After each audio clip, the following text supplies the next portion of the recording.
Aggarwal. That's right. I had it Hi. right? Yeah, you got it right. Hey, usually I destroy the names, but I'm used to it. I'm used to it. But no, you got it right. oh, great, great, great. Thank you for being here, and thank you for being on our Dare to Share Live. I created this show about a month ago just to give our members the opportunity to jump out of their comfort zone and go live. Yeah. And normally, people get nominated for this thing called Person Behind the Passion. But you reached out to me, and I love when that happens, by the way. And I thought, well, let's put you on the Dare to Share show because that's kind of what you're doing. You're jumping out. So anyway, you are in Canada somewhere, That's right? right. That's right. I'm in Vancouver, Canada. Okay. So you got a little backstory there from when you were. I read a little bit about your childhood and where you're at. But your passion is really about entrepreneurship, business. Yeah. Yeah. I mean, business, and I like to take a unique twist on it. I'll talk about it. Yeah. But if you want me to share my story, I can start there. Absolutely. I mean, that's how it works. Let me just tell for those of you who will be watching later or don't know what the Self Achievement Network is, we're basically a Facebook group, one main group, about 3,000 people, and then there are several subgroups that are all attached like a hub, like that logo up there in the corner. It's a hub. And we give our members opportunity to either discover their passion. We've got some life coaches and guides like that to help them to discover their passion. I've got a show that's called Person Behind the Passion, where members get to come on and share about what they love to do and what they're doing in the world and the good work and all that stuff. And then Evolving Passion is about being a member, a participant in one of our subgroups, and then that's where it's a free for all. So anyone that's in a subgroup, they can go live, they can post, they can go crazy, whatever they want to do. But in this particular group, this is coveted territory here where we reserve it for introductions, for interviews, and things like that. It's kind of it's a family show. That's a that's a great structure that you have going there. Well, thank you. So, okay, so about 2 weeks ago or so, you reached out to me and said, "Yeah, I would like to go live and introduce myself." So, tell us so who are you? Sure. My name is, as the screen says, Manuj Aggarwal. Grew up in India in 1990s, and India obviously still a developing country, but 20-25 years ago it was sort of just coming out of its shell, and there were not a lot of opportunities where I grew up. Very small town, and I started working in a factory. And those days, I was earning $2 a day, working 12 hours a day and 6 days a week. That was the life. And I just had passion for learning new things and education and all that. So I was thinking, there's got to be more to life than what I'm doing right now. And during that time, sort of, I um, picked up a few business magazines. During lunchtime, you flip through the magazines. I'm like, these guys, and there were stories after stories after of tycoons making it big and all that. So I was thinking, what kind of qualities or what kind of resources these people had, what kind of intellect they had, where I couldn't do anything even close to this. I couldn't even think about doing something like that. But anyway, I mean, um, after daydreaming for 30 minutes, the lunch hour is over, we go back to work.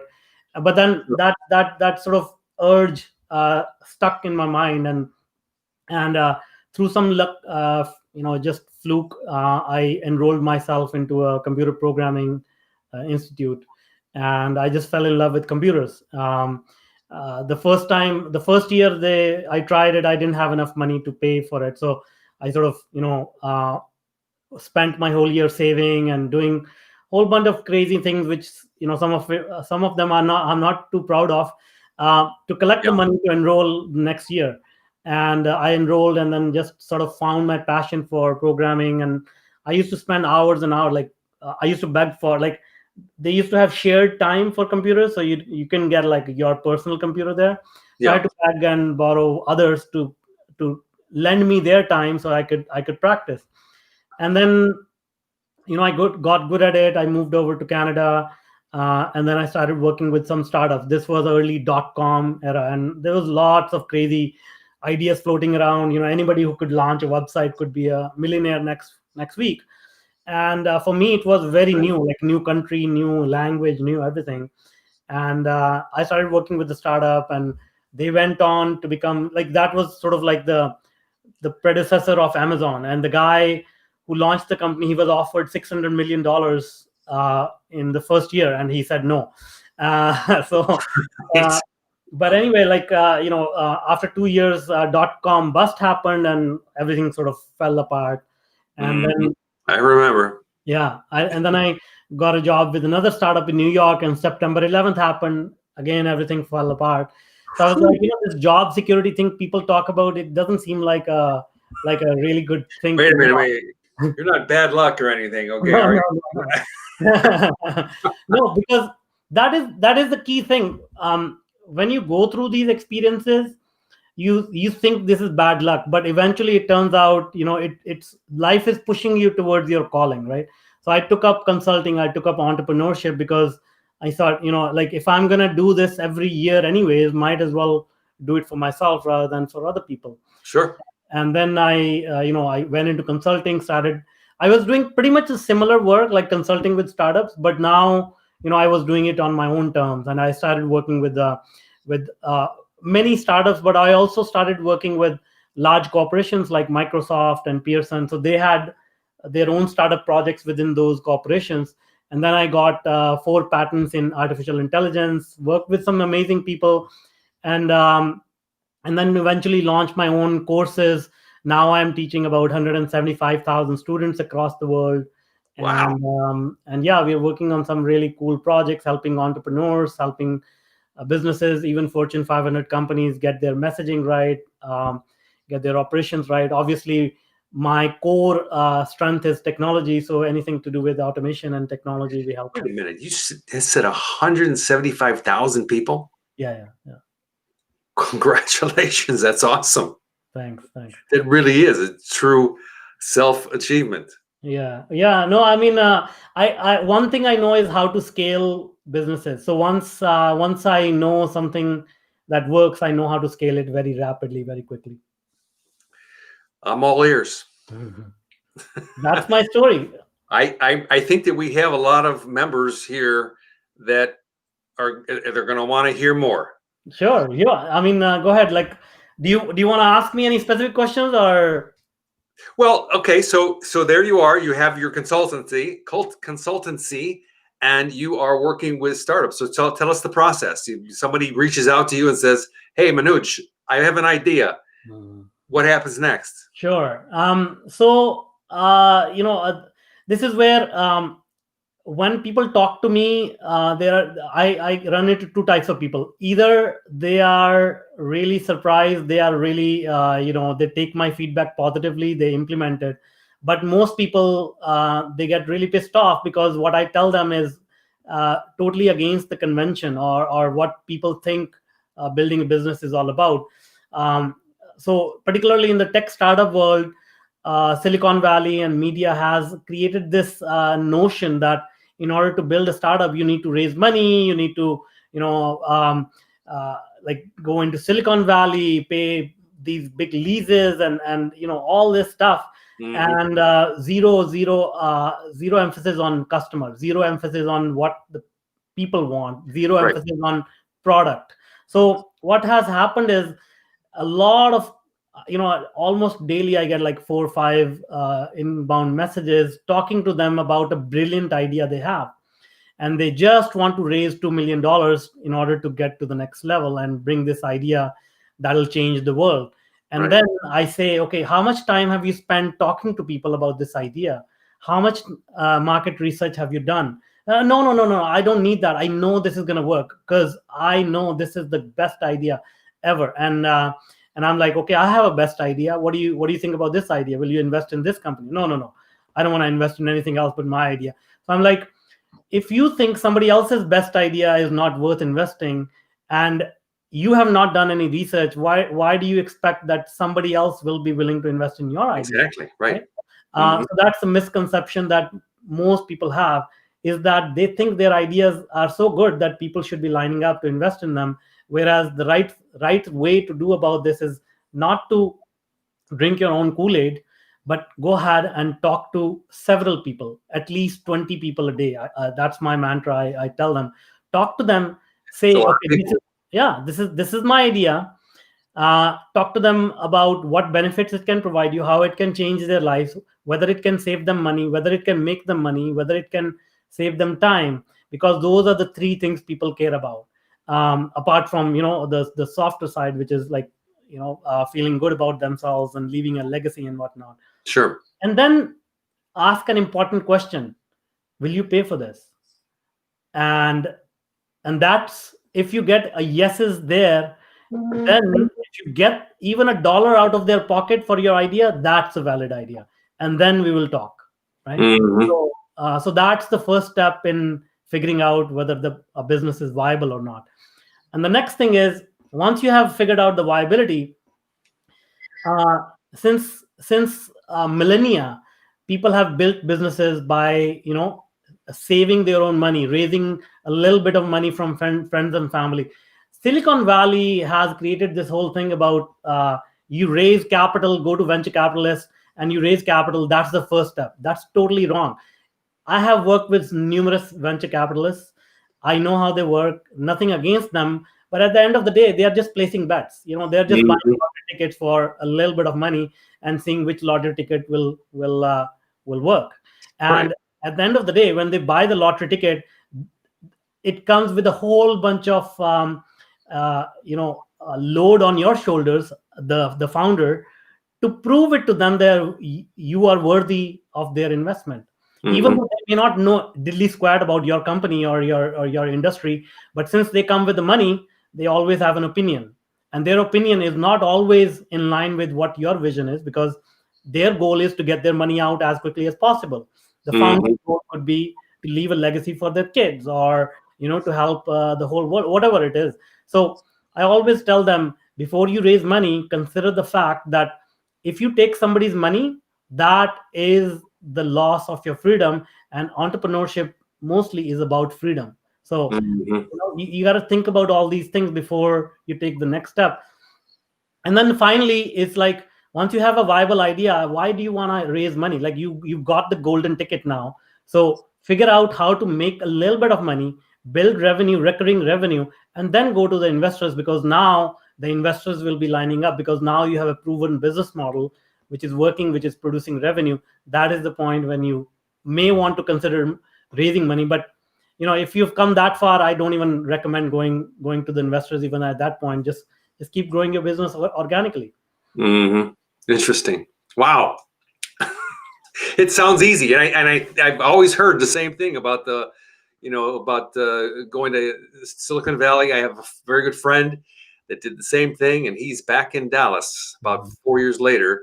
Um, and yeah, it's a long road, and that money is really designed for those guys that are wanting you to raise the money, Yeah. because I that's mean, yeah. their Don't game. get me wrong. Like, yeah, I've worked with these people. I mean, as long as you have the experience to understand what is going on, then you can work with them. But yeah, I mean, it could be a slippery road. Yeah, absolutely.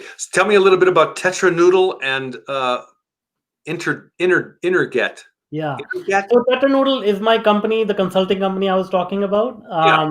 So we work again. My world was tech startup, but March 2020, COVID changed everything. So tech startups, they now have to solve very different problems. The spending habits, the things that were important to people, they are changing as we are under lockdowns, and economic situation is changing. So I diversified, I pivoted, and I sort of applied the same skills that help startups. They help any other business, and with my emphasis on personal development, spirituality, and things of that nature, that also sort of feeds into how you grow a business, how you enjoy your life, how do you align yourself with business. Because at the end of the day, people think my personal life and my business life is separate. That is a total myth. if you're not satisfied in your personal life, it is kind of really difficult for you to find success in your business life. So I Absolutely. try to align that. And then, I have expertise in psychology, in neuroscience, and things of that nature. So we combine all these paradigms and provide unique solutions to businesses anywhere from small businesses to Fortune 500 companies. Interesting. I did a lot of work for many years working on transformation, culture transformation inside out. And there's in the beginning, people were just like, culture, what? Yeah. And no, sorry, we're good. And now, I mean, it's just like one of the main Yeah. focuses. And having a model. And going forward with that. And yeah, so I understand. It's good stuff, and I think that when businesses have their infrastructure in place and they're profitable and things like that, they may need some help, but they a lot of them have started from the ground up as an organization that already has their culture defined. Yeah. And once that's defined, everything becomes so much easier. I mean, when I was reading a brochure or something one time, a long time ago, about the whole, I'm using the words culture, right? Yeah. But it was just really about um, that when you have the purpose, the strategy, and the value, and the visions, and you have those basic fundamentals in place, decisions across the whole organization become very easy because they're all focused around those things right there, those four elements. Yeah. And I mean, I've had jobs for in many different companies where they were like, purpose, duh, we're here to make money, guys. And that's all well and good. And they did, some of the companies that I worked for, they were very good at making money. But that was their number one focus. So, but wow, great! Glad to hear that you're doing it well. So you mentioned a team. So tell us a little bit about the team. Yeah, I mean, team. So I've been working with the globally distributed team since 2003 or so. Okay. And you know, my team is spread out globally right now. A few of them are in India, a few of them are in Philippines, in South America, and obviously in North America as well. And we grow the team organically as the business grows. So we have several departments. It's these days it's a lot to do with going sort of understanding the customer exactly what they want. So we do a lot of market research, as I was mentioning earlier. And the fact is, I tell everybody who comes to us, they always say, we do this during holiday season. This has worked out for us. So I always tell them, whatever you know about consumer behavior, you can throw it out the window, because we are living in a new world right now. Never in the history of humanity half the world population was locked in. Never in the history of humanity all manufacturing, all commerce stopped. These are not normal times. So with such a big impact, the behavior or things which are important to people are obviously going to change. So that's why we do the market research and trying to understand what the goal is. Because once again, most consultants, what they do is they know a few things, and they find out a way to get their clients to implement those few things. So when I used to work with consultants, an SEO guy will say, oh, you just do SEO and you'll be fine. Email marketing guy will say, oh, just do email marketing. But then I realized none of them are providing like a comprehensive advice. So where we start is, okay, what do you want to experience in life? Where do you want your business to go? And then we work backwards. Email marketing may not be even needed. SEO may not be even needed. Like what may be needed is for you to go out there and put a video out there so that people know who you are. Share your ideas.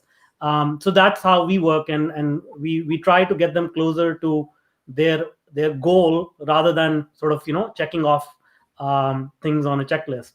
Sure. And then the other thing is, what I found was, most people want to be successful, but they are either lazy or afraid to implement. So that's why they don't get results. So that's another problem we solve. If they want to consultancy and they want to do things on their own, that's fine, but we also help them implement things if that's what they need. So Mhm. the results are almost guaranteed because we work that way, and we get them to the final destination they want to go to. Interesting. Wow. So Tetra Noodle, that is the name of the consultancy? But Yeah, that's okay. So if I wanted to get a hold of you, I can reach out to you yeah, through here. I can go to tetranoodle.com. yeah. You can do that. You can connect with me on LinkedIn. Uh, I'm on Facebook, LinkedIn, and yeah, you can connect with me on my website. And Innerget, you asked me for Innerget. That is Yeah, what is the Interget? This is master your business. No, wait, master your mind to master your business. yeah. So okay, so let me quickly talk about Innerget. So that was yeah, that's right. So that is the from $2 a day to the boardrooms of Fortune 500 is a case study that I wrote about my journey in entrepreneurship, how I sort of had to unlearn a few things and learn a few other things. So I've written quite extensively on Medium about that. So Innerget is that story. Master your mind to master your business is again my emphasis on applied psychology, neuroscience, because at the end of the day, people think if they have a brilliant idea, then they have the right to earn the money and the respect of their peers. In fact, that is further could not be further from truth. People do not take action until we show them what is in it for them. And and and and not always they are looking to make money. They may be people go on vacations, they get nothing in return. There is no tangible object they get in return. Mhm. Just fun time is what they are paying for, right? So Right. that feeling, that emotion is what they're looking for. And in fact, even when they buy a product or service, at the end of the day, they're just looking for that feeling. Either they want to free up their time so that they can spend that time on more important things, or they Mm. want results that can make them feel they're moving fast enough towards their goal, or whatever it is. So if you show them that value, if you show them exactly what kind of emotion they are going to feel after working with you, that's what creates that momentum. Interesting. Well, you certainly have come a long way. I mean, I saw this was Yeah, the first one that came up yeah. on that $400. No, yeah, $400 motorcycle. Yeah. What year Yeah. was this? This was 93, or yeah, around that time, 92, 93. Yeah. Mhm. Wow. Amazing. We've come so far, and that's what it takes. I mean, it takes a focus, and it takes the right person to guide. I mean, I had a guide in my life for 25 years, Yeah. and had uh, 4 different businesses. One that I went completely bankrupt. That was Mhm. during the housing crisis. Yeah.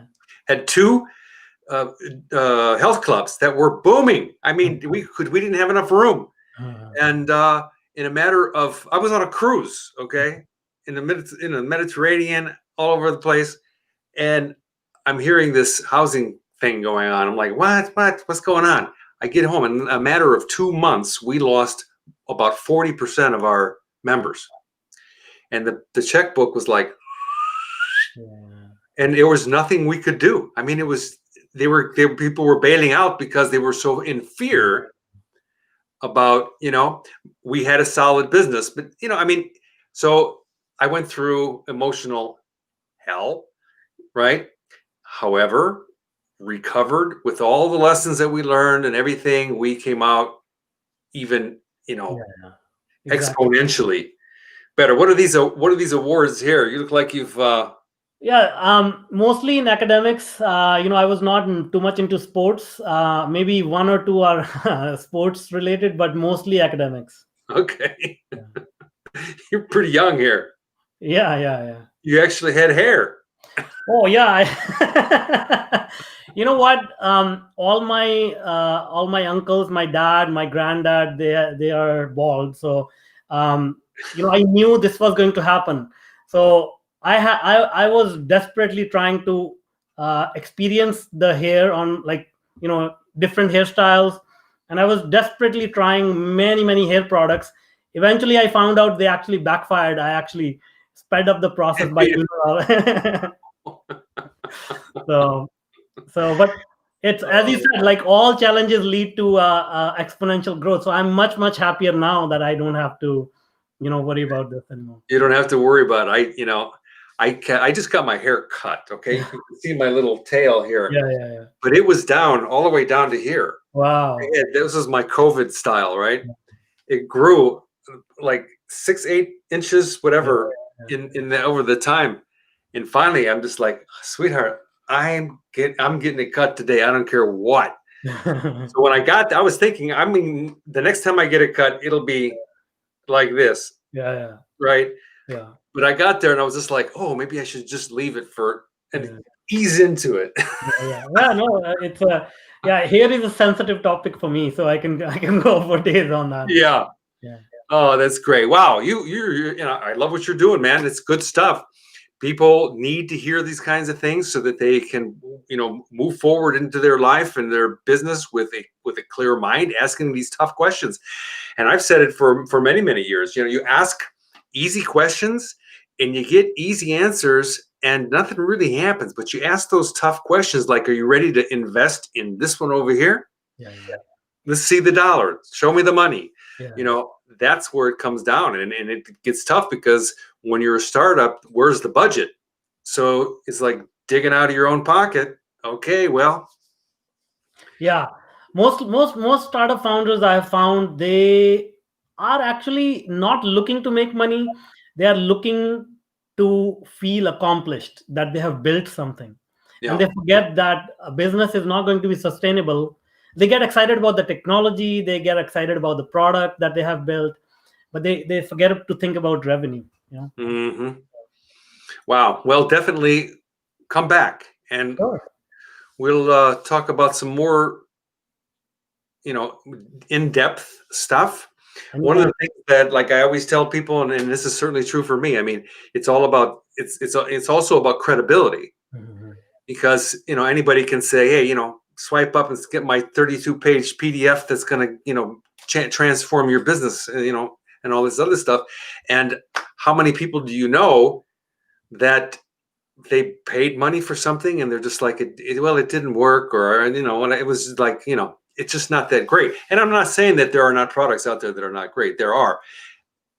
Credibility to me is really the number one thing. So I'll quickly say one thing about that. Like, if people are investing in any coaching or mentoring or anything like that, if they are getting cookie cutter sort of product, then most likely it's not right, because everybody is different. Everybody's background is different. Their experience is different. Their objective is different. So it should only really work. It really works well if it's personalized. If somebody can sit down and really understand what you're trying to do and give you relevant advice. Yeah, totally agree. Great. Okay. All right. Well, thank you again so much for being on. We will talk offline and we'll come back. If anybody has any questions, they can just ask you. Yeah, anytime. Reach out to me on Facebook, LinkedIn, anytime. Okay. Very good. Excellent. Thank you all for watching. From all of us here in the Self-Achievement Network, remember, stay inspired and have fun. Thank you so much. Thanks. Okay.